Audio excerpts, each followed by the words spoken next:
स्वागत है आपका इस चैनल पे। तो हम लोग कंटिन्यू करते हैं इसको 2024 की जो एनालिसिस चल रही है। 2024 में एनालिसिस के साथ साथ एक्सप्लेनेशन भी दे रही हूँ कि ताकि आप लोगों को समझ में आ जाए आंसर के साथ साथ, ठीक है, कौन सा आंसर सही था और कौन सा एक्सप्लेनेशन क्या सही है, ठीक है। तो चलिए बिना किसी देरी के स्टार्ट करते हैं। पहला बोल रहा है मतलब 16th वाला, consider the following statement and arrange the following in the chronological order में करना है, ठीक है। इंडियन रॉयल नेवी रिवॉल्ट है, अनाउंसमेंट है कैबिनेट मिशन का, फॉर्मेशन है इंटरिम गवर्नमेंट का, और अराइवल है यूके पार्लियामेंट्री डेलीगेशन का दिल्ली में, ठीक है। तो हमें पता ही है कि जो रॉयल इंडियन नेवी रिवॉल्ट है वो फेब 1946 के अप्रॉक्स हुई थी, ठीक है। अनाउंसमेंट जो कैबिनेट मिशन का हुआ था 1946 में मार्च में हो गया था, ठीक है, उसके जस्ट बाद। इंटरिम गवर्नमेंट सितंबर में बनी थी 1946, सब एकदम पास पास में हुए हैं। और जो यूके की पार्लियामेंट्री डेलीगेशन आई थी दिल्ली में ना, वो जैन में आई थी, जनवरी 1946 में। इसका जो आंसर हो जाएगा ना 4213 हो जाएगा, ठीक है। तो याद कर लीजिएगा, फैब में हुआ था आईएनए का वो रिवॉल्ट, फिर अनाउंसमेंट हुई थी कैबिनेट मिशन का, ये तो मार्च याद होना ही चाहिए, मार्च में 1946 में। फॉर्मेशन जस्ट उसके बाद ही तो होगी इंटरिम गवर्नमेंट, जब कैबिनेट मिशन बन जाएगा, जब आ गया था, फिर ये सब चीज़ें, ये कॉन्स्टिट्यूएंट असेंबली, ये सब चीज़ों का व्यवस्था करने लगे थे। तो कॉन्स्टिट्यूएंट असेंबली जो सबसे पहले ड्राफ्टिंग कमेटी बैठी थी फॉर्मेशन करने के बाद, वो 27 अगस्त 1947 में बैठी थी, याद करिएगा, ये पूछता है, ठीक है। अब आते हैं नेक्स्ट क्वेश्चन पे। बोल रहा है with reference to the age of consent act 1891 में एज ऑफ कंसेंट एक्ट कौन क्या किया था। It was the Balaji Malabari, a Parsi reformer from Bombay who advocated for this legislation. The act was supported by the extremist wing led by the Bal Gangadhar तिलक, कि बाल गंगाधर तिलक इसको support किए थे, ये गलत है। उस टाइम क्या था ना कि तिलक जी का ये मानना था कि अब ब्रिटिशर्स बताएंगे हमें कि हमें क्या करना चाहिए, हमें कौन से रूल्स फॉलो करना चाहिए, हमारी कंट्री है और हम अपने से हम रूल्स बनाएंगे, ठीक है, कोई और आके यहाँ पे नहीं बताएगा कि हम कैसे रूल्स बनाएंगे, ठीक। तो विद रेफरेंस टू 1891 में एज ऑफ कंसेंट एक्ट में, इसमें रुकमा बाई जो थी वो भी पास की थी, इस टाइम हेल्प की थी एज ऑफ कंसेंट एक्ट में 10 से 12 साल वाले में। और बहरम जी मालाबारी हैं, ये एडवोकेट किए थे इस लेजिस्लेशन को। तो इसमें सिर्फ और सिर्फ एक ही सही है, ठीक है, यही इसमें इंपॉर्टेंट था। अब आते हैं नेक्स्ट क्वेश्चन पे। गिव करना है, असर्शन दिया है, Shivaji had to face the opposition from the big Deshmukhs. These Deshmukhs were the not in the favour of an independent Maratha state and wanted to remain as feudal lords of the Bijapur. देखो कहानी में पता ही है कि जो देशमुख्स होते हैं वो फ्यूडल लॉर्ड्स थे, ठीक है, इनको तो सब मिल रहा था जो चाहिए था, जो कंट्रोल करते थे वो छोटे छोटे टेनेंट्स को, मतलब टेनेंट्स को, लार्ज टेनेंट्स को करते थे, ठीक है। और आदिल साहब वो था अपोज, ये क्या होता है ना, ये अपोज करते थे पावर कंसोलिडेशन के लिए, जो कि शिवाजी चाहते थे कि पावर को कंसोलिडेट करके रहा जाए ताकि कोई हमें मार ना सके। कंसोलिडेशन हो रहा है पावर का, एक तरह का blood and iron policy kind of जो बलबन की थी, उस तरह के करने चाहते थे, सेंट्रलाइजेशन करना चाहते थे। लेकिन देशमुख को फ़ायदा ये था कि लैंड फ्यूडल लॉर्ड्स की तरह रहना चाहते थे, इसलिए वो कभी सपोर्ट, वो फेवर नहीं थे कि इंडिपेंडेंट मराठा स्टेट बने। तो बहुत सारे फेस किए थे ये शिवाजी। तो ये दोनों के दोनों स्टेटमेंट सही हैं, पर एक दूसरे की जो व्याख्या है वो भी कर रहे हैं, ठीक है। अब आते हैं नेक्स्ट क्वेश्चन पे। Which of the following reasons causes the catastrophic. Catastrophic का मतलब क्या होता है, कुछ ऐसा जो लीथल हो, लीथल मीन्स होता है जो डेंजरस हो कैटा, ठीक है। Coral bleaching and mass coral deaths in the Andaman and Nicobar island, ठीक है, उसकी वजह से मतलब हो क्यों रहा है। अभी देखो, increase in the 2 degree temperature in the Indian ocean, ठीक है, बोल रहा है कि इंक्रीज़ करने के लिए 2 degree temperature in the Indian ocean, in heavy marine pollution, और डिक्रीज से तो नहीं होगा, डिक्रीज से ऐसे नहीं होता कैटास्ट्रॉफिक हो जा रहा है, कोरल ब्लीचिंग हो रही है, ठीक है। कोरल ब्लीचिंग क्या होती है, जो कोरल होते हैं ना, जूज एंथलीज वो होते हैं, ठीक है, सिम्बायोटिक रिलेशनशिप रखते हैं, तो याद रखिएगा zooxanthellae symbiotic relationship. Increase of 2 degree temperature in the Indian ocean, इसकी वजह से हो रहे हैं, ठीक है। अब आते हैं नेक्स्ट पे। Consider the following statement with respect to the Ashoka जो रूलर है उसके बारे में। The definition of dhamma given by Ashoka is taken from the Rahulovada Sutra. ये सिंपल बोल रहा है कि जो धम्म की प्रीचिंग थी उसकी, वो कहाँ से मिली है हमें, राहुलवाद सूत्र है वहाँ से मिली है। फिर सेकंड बोल रहा है in the 14th year of the his coronation Ashoka appointed a new type of staff called the Dhamma Mahamatra, ठीक है। एक फैक्चुअल चीज़ है कि 14th year of his coronation, बाकी ये स्टेटमेंट सही है। इसमें क्या होता है, दो स्टेटमेंट होते हैं जिसमें एक फैक्चुअल चीज़ें होती हैं, एक नॉर्मली कॉन्सेप्चुअल होती है। लेकिन ये स्टेटमेंट यहाँ फैक्चुअल होने के बाद भी सही है, ठीक है, 14th ईयर में होता। और वो लिया था definition from the Ashoka in the Rahul बोध सूत्र से लिया था डेफिनेशन, ठीक है। तो दोनों स्टेटमेंट सही हो जाएंगे। अब आते हैं नेक्स्ट क्वेश्चन पे। बोल रहा है कि which is not correctly matched. तो 153 है जो कि स्टार्ट होता है 152 से, ऑफिस ऑफ द गवर्नर ये हो गया, ठीक है, कि there shall be the governor in the ये सब करके एग्जीक्यूटिव जो पावर्स होंगी उनके भी होल्ड करेगी ये सब। ऑफिस ऑफ द गवर्नर 153, 154 में एग्जीक्यूटिव अथॉरिटी होती है गवर्नर की। 155 में रिमूवल, अरे अथॉरिटी आ गई, अपॉइंटमेंट कौन कराएगा, अपॉइंटमेंट से पहले रिमूवल कैसे कराएंगे, तो ये जो 55 है ये गलत है। 156 में टर्म ऑफ द गवर्नर बिल्कुल सही है, तो सी वाला जो है हमारे पास वो गलत हो जाएगा। अब आते हैं नेक्स्ट क्वेश्चन पे। Which of the following is are stated in the constitution of India, the president shall not be a member of the either. Constitution में दिया ये बोल रहा है कि president shall not be a member of either of the houses of the parliament, the parliament shall consist of the president and both the houses. ये दोनों के दोनों जो स्टेटमेंट दिए हैं इन्होंने ना, ये बिल्कुल सही है कि ये तो कॉन्स्टिट्यूशन में दिया ही है कि मेंबर नहीं होने चाहिए। अब आते हैं नेक्स्ट क्वेश्चन पे। An amendment to the constitution of India can be initiated by. Amendment की बोल रहा है कि कॉन्स्टिट्यूशन ऑफ इंडिया में कौन कौन इनिशिएट कर सकता है। देखो स्टेट का कोई प्रावधान नहीं है, स्टेट नहीं होता है कहीं भी, तो 1 और 2 आंसर आ गया। बस प्रेसिडेंट ऑफ इंडिया उनका कोई अमेंडमेंट से रोल नहीं होता, उनको बस एसेंट करना होता है, हाँ बोलना होता है, ना बोलना होता है। ना तो ये कॉन्स्टिट्यूंट अमेंडमेंट बिल में तो कर ही नहीं सकते, 24th अमेंडमेंट आया था जो इनको बाध्य कर दिया था, ठीक है। अब आते हैं, तो ये कॉन्सेप्चुअल चीज़ें होगी, 1 और 2 will be the right answer. अब आते हैं नेक्स्ट क्वेश्चन पे। Which of the following are the functions of the election commission of India. अभी ये 324 से कहानी शुरू हो जाती है और इनका यही रहता है कि कंडक्ट कराने के लिए ये सब चीज़ों की वजह से इलेक्शन कमीशन ऑफ इंडिया। देखते हैं क्या बोल रहा है। The conduct of election for the post of speaker and deputy speaker of the Lok Sabha and deputy chairman of the Rajya Sabha. ये इलेक्शंस कराते हैं, ये इलेक्शंस कराते हैं किसके, इलेक्शन कमीशन ऑफ इंडिया किसका इलेक्शन कराता है, किसके, प्रेसिडेंट के, वाइस प्रेसिडेंट के, पार्लियामेंट के, बस, ठीक है, स्टेट और पार्लियामेंट, बस ख़त्म। ना कि PRIs, ना पंचायती राज, ये सब वो किसके लिए है, स्टेट का इलेक्शन कमीशन है वो। Conduct of elections of the, देखो म्यूनिसिपल कॉर्पोरेशन, ये गलत है। Deciding all the doubts and disputes arising about the above.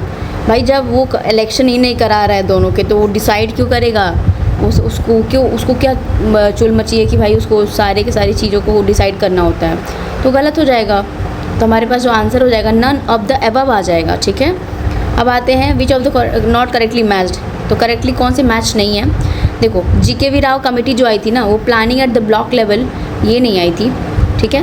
दंतावाला committee rural credit के लिए, ये बिल्कुल सही है, क्या पता कि सिंपूज। सांथन कमेटी PRI पंचायती राज के फाइनेंस के लिए आई थी, सांथन कमेटी जो CBI वाली है। अशोक मेहता कमेटी पंचायती राज इंस्टीट्यूशन के लिए आई थी, ठीक है। इसलिए जो आंसर हो जाएगा हमारा 25 का। GKV राव कमेटी में कितने सारी चीज़ें हैं ना, तो याद होना चाहिए। तो सांथन कमेटी जो है पंचायती राज फाइनेंस के लिए, जो कि वो उसमें दिया है कि आई थी, ठीक है। तो सबसे पहले इसमें देखो करेक्ट क्या आएगा आंसर, अशोका मेहता कमेटी बिल्कुल सही है, दंता वाला बिल्कुल सही है। अब बचा A और C। तो GKV राव जो बैक से याद करते हैं ना हम लोग, वो याद करते हैं, तो ये सांथन जो कमेटी थी वो फाइनेंस के लिए नहीं आई थी, ठीक है, इसमें।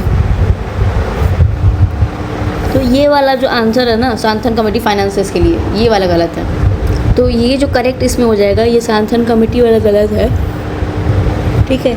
ये जो पहले मैं बोली हूँ ना, यही हो जाएगा GKV राव वाला। क्यों, क्योंकि देखो planning at the block level बारीकी से बोला है ना, ये डिस्ट्रिक्ट लेवल की बातें बोल लेते हैं, नॉट ब्लॉक लेवल, ठीक है। ये वाला करेक्ट मतलब इनकरेक्ट है, ठीक है, और सब करेक्ट है। अब आते हैं नेक्स्ट क्वेश्चन पे। Which of the following statement, इसकी सीक्वेंस बताने हैं बायोटिक सक्सेशन के, ठीक है। पहले देखो इससे होता ही है, अस्थापन होता है, मतलब स्थापित हो गए, फिर जाके प्रवास होता है, कहीं जाते हैं, फिर रिएक्शन होता है, वहाँ पे स्टेबलाइजेशन होती है, बस, ठीक है। तो ये प्रोसेस होता है। Given the फिलो relative humidity decreases with the increasing the temperature, ठीक है, कि बोल रहा है कि रिलेटिव ह्यूमिडिटी होती है, डिक्रीज़ कर जाती है जब हम टेम्परेचर इंक्रीज़ करते हैं, ठीक है। ये स्टेटमेंट पहला स्टेटमेंट बोल रहा है, ठीक है। दूसरा बोल रहा है absolute humidity increases with increasing the evaporation. Evaporation क्या होता है, मतलब एब्सोल्यूट ह्यूमिडिटी क्या होती है, मान लो नमी जो बरकरार है यहाँ पे नॉर्मल, वो इंक्रीज़ कर जाएगी, मतलब नमी और बढ़ जाएगी जब इवापोरेशन इंक्रीज़ किया जाएगा, और पानी यहाँ से निकलेगा ड्रॉपलेट्स के फॉर्म में, ऊपर ऊपर ऊपर उठेगा, तो एब्सोल्यूट ह्यूमिडिटी बढ़ जाती है, ठीक है। जैसे बारिश होती है, तुरंत धूप होती है, तो कितनी ज़्यादा नमी हो जाती है उसमें, और अजीब सी गर्म होती है ना, चिप वाली, वो होती है absolute humidity. Relative humidity decrease करने लगती है ना increasing the air temperature. Air temperature को जब हम इंक्रीज़ करेंगे तो रिलेटिव ह्यूमिडिटी क्या होती है, एक दूसरे के कंपेयर करके करा रहे हैं, ठीक है, सॉरी। तो ये दूसरे एक दोनों ही सही हैं पर व्याख्या एक दूसरे की नहीं कर रहे हैं। Which one of the following is correctly matched. देखो पहला जो कौन कौन से करेक्टली मैच्ड हैं वो बताया है, ठीक है। थर्मो जो क्लीन है वो सबसे पहले क्या आएगा, हलो क्लीन। तो हलो क्लीन क्या होती है, वो एक सी वाटर, सॉल्टी वाटर के लिए होती है। ये वाला है सी वाटर टेम्परेचर, ठीक है। तो ये जो स्टेटमेंट हो जाएगा वो देखना पड़ेगा। फिर बोल रहा है, फिर क्या बोला है इसने, थर्मो क्लीन बोल रहा है, ठीक है। थर्मो क्लीन पे सोचो, थर्मो मतलब क्या होता है, टेम्परेचर, टेम्परेचर होती है ना, उसकी वजह से भी देख लेंगे। तो वो भी गलत है, टेम्परेचर की सबसे कहाँ मिला है, वो बोल रहा है कि एयर का टेम्परेचर, जबकि ये वाटर का टेम्परेचर होना चाहिए, ये भी गलत है, ठीक है। ये सॉल्टी वाला होता है, सॉल्टी, सी वाटर नहीं सॉल्टी, ठीक है। बायो क्लीन जो है, हाँ सी वाटर डेंसिटी सही है। इको जो क्लीन होती है वो ट्रांजिशन होती है, ना कि बायोडाइवर्सिटी, ट्रांजिशन नीश होती है, ये सब वो होती है। तो हमारी जो सही है हमारा बी है। फिर आते हैं मैच करना है, पुस्ताज जो होती है वो हंगरीज़ में आए वो हैं, ठीक है। तो डी का अगर हम 1 कर देते हैं ना तब भी हमारे 2 आंसर में फंसेंगे। और क्रायोफाइट क्या होता है, ये थोड़े ठंडी जगह पे हैं, आर्टिक तुंद्रा टाइप्स, तो बी का 4 हो जाएगा, बी का 4 और डी का 1। प्लानिंग हर्थ और वर्ल्ड फ्लोरल जो है वो का रहा जा रहा है एडॉल्फ इंगलर को, ठीक है। प्लानिंग हर्थ जो है प्लानिंग हर्थ वो हो जाएगा ए सॉसर को। तो सॉसर प्लांटिंग हर्थ, प्लांटिंग करेंगे, तो प्लांटिंग किस में कर रहे हैं, सॉसर में। हम प्लांटिंग किस में कर रहे हैं, सॉसर में, ये ऐसा करके याद कर सकते हैं। अब आते हैं नेक्स्ट क्वेश्चन पे, which of the following pairs aluminium plant state is not correctly matched. तो किस में मैच नहीं किया हुआ है, ठीक है। बेलावी जो है वो कर्नाटका में है, अलुपुरम जो है अलावे जो है केरला में ही है, वो भी सही दिया हुआ है। जो मूरी है वो झारखंड में है, याद रखिएगा, मूरी इन झारखंड। उड़ीसा का सबसे ज़्यादा लार्जेस्ट बॉक्साइट सोर्स है ये, बॉक्साइट का सोर्स जो है उड़ीसा है, ठीक। तो ये जो आंसर हो जाएगा हमारे पास ये मूरी हो जाएगा, ये येलो वाला, ठीक है, छत्तीसगढ़ वाला, जहाँ की झारखंड में है। और छत्तीसगढ़ बॉक्साइट के लिए बहुत जाना जाता है, याद रखिएगा, known for bauxite. Which of the following pairs national park state is not correctly matched. Rajaji, pin valley, देखो राजाजी उत्तराखंड, अच्छा pin valley Jammu and Kashmir, pin valley ये गलत है क्योंकि राजाजी उत्तराखंड में है, ठीक है। बंदीपुर कर्नाटक, अंशी को बंदी बनाकर, सिमलीपाल उड़ीसा के 7 पल। तो पिन वैली जो है लाहौल स्पीति हिमाचल प्रदेश में है, ये तो गलत है। पिन से SIM, silent valley national park भी है ना, पिन से सिन निकाल कर खीर खिला देंगे हम, ठीक है, ऐसा करके ट्रिक भी है, तो बी हो जाएगा। अब आते हैं नेक्स्ट क्वेश्चन पे, बोल क्या रहा है, बोल रहा था हिमालयाज आर स्टिल राइजिंग। तो वो असर्सन दिया कि हिमालय बढ़ते ही जा रहा है। रीज़न दिया है the Indian tectonic plate is colliding with erosion plate. बिल्कुल सही है। ये जो हमारा इंडिया है यहाँ वाला, ये तो हिमालयाज ये राइज कर रहे हैं क्योंकि ये जो प्लेट है यूरेशियन प्लेट से टकरा रहा है और टकराते ये बढ़ रहा है, यहाँ पे ये बढ़ रहा है, ठीक है, तो वही बोल रहा है। अब आते हैं नेक्स्ट क्वेश्चन पे, कोल्ड रिसोर्सेज दिया है और उसको मैच कराने हैं कि कौन सा किसके साथ है, ठीक है। तपता पानी जो है सबसे ज़्यादा फेमस है छत्तीसगढ़, वो रामकोला का जो भागवत है, तो 36 लोग जाते हैं। इव रिवर जो है इब्न बतूता वाला उड़ीसा में है, ठीक है। तपता पानी रामकोला छत्तीसगढ़ में है। उमरिया जो है वो है उमरिया जो है वो कहाँ पे है, ठीक है, तो वो है मध्य प्रदेश में। तो बोला कि ठीक है, Umaria is an MP। Hooter जो है वो झारखंड में आएगा, हूटर, तो किसी को हूटर बजाना होता है ना, तो अपना जो वो होता है क्या कहते हैं उसे, सीटी होती है, उसको झाड़ उड़ के हूटर बजाते हैं, तो हूटर विद द झारखंड। तो ए का 4 हो जाएगा, हमारे पास आंसर सी हो जाएगा, ठीक है। अब आते हैं नेक्स्ट क्वेश्चन पे, कनाल्स दे दिए हैं, रिवर्स दे दिए हैं, फिर बताया है कि किसी के साथ मैच कराना है, कनाल्स और रिवर्स। ऊपर ही जो बारी द्वाब कैनाल है ना, रावी रिवर पे याद कर लीजिएगा, बारी है, तो ए का जो 4 होगा ना आंसर, ये हो सकता है। फिर सिरहंद जो है, सिरहंद वो हो जाएगा सतलज, सिरहंद विद सतलज। और इंदिरा गांधी कैनाल जो है वो अलग है, ठीक है।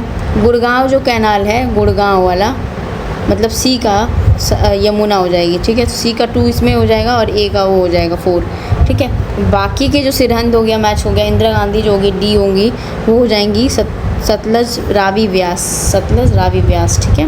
इंदिरा गांधी तीनों हैं, ठीक।